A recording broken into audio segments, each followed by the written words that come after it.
Reviews and word of mouth are the lifeblood of book sales. Without them, your favorite author might fall into obscurity, and at a time when gaining attention for a book is more and more difficult. Trust me, I know. Now, some people think marketing is the big key to sales. Marketers who have 100 ways for you to try and gain readers, not to mention AI bots who flood your inboxes, and all come with a cost designed to separate the author from their money. Hello and welcome back to The Writing Journey. I'm Ellen Byerrum, a mystery author, playwright, and former DC reporter. In these videos, I comment on various book aspects and sometimes current events, sometimes gossip. If that sounds good, please give this a like and comment, because apparently the algorithm is a hungry beast that will hide videos if you don't tickle it. Please tickle it.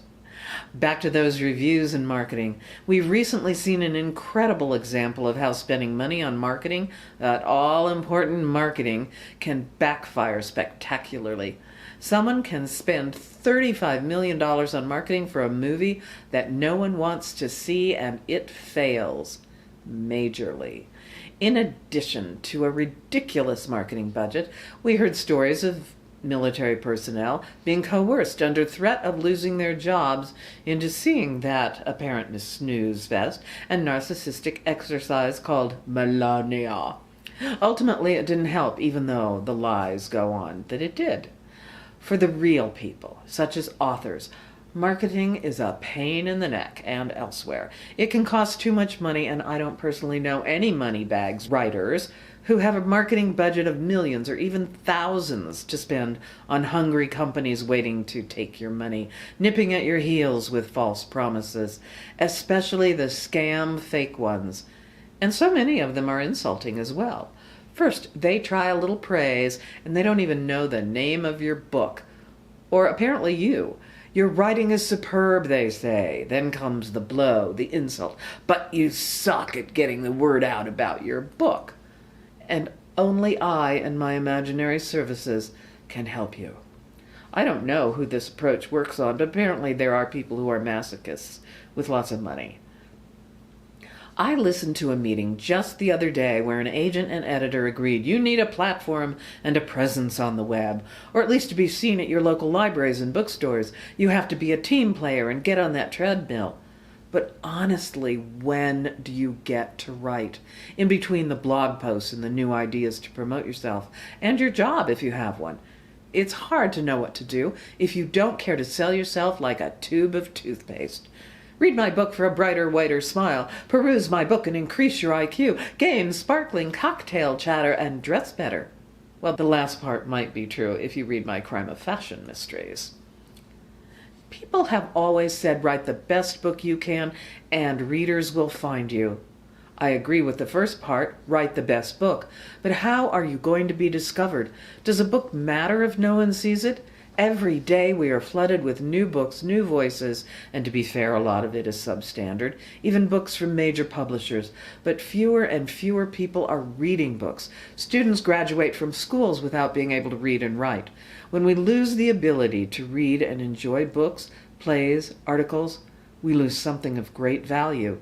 And reading books on paper stimulates your brain in ways that audiobooks cannot. I know visibility is tricky. Back to basics. What writers need are enthusiastic reviews and friends to get the word out. Tell friends and neighbors how much you love something. We need readers, people who love books and actually read them and let them enrich their lives. There used to be a joke a while back, however, when people would say, "No, I didn't read the book, but I read the reviews about the book." Yes, it can be a challenge to even keep up with the New York Times book review section. And we lament lost book sections around the country that are going the way of the dodo.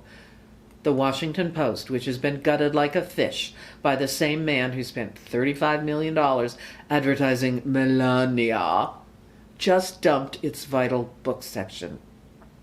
When we are under a wholesale attack on culture, aided and abetted by the electronic universe and artificial intelligence, who will be left to create? When writers ask for reviews, keep in mind there are reviewers who won't read certain books if they aren't from a big traditional publisher. When I was traditionally published in mass market, whoops, upside down, the reviewers fled from mass market paper books. Oh, pooh, they wouldn't review them unless they were huge hardbacks. This is killer hair, still worth reviewing. So we're back to asking for populist reviews on various websites and word of mouth. You don't have to be a professional reviewer to post reviews on the Big A, Barnes & Noble, Goodreads, and other sites. Tell your friends about the books you love. Do I have a vested interest? Of course I do. I have a new book, These Crooked Things, yes, which you can order now in a beautiful trade paperback. These Crooked Things is the second book in my Art Deco series, and I am delighted by the people who are buying the trade paperback as well as the ebook. There's nothing like reading, especially in these dark times in our country. Trust me, and if you will, please review my books. That's all I have for now. See you next time when I talk about the agony and ecstasy of book reviews. At least I think that's what I'm going to talk about. And I'll see you next time. Bye.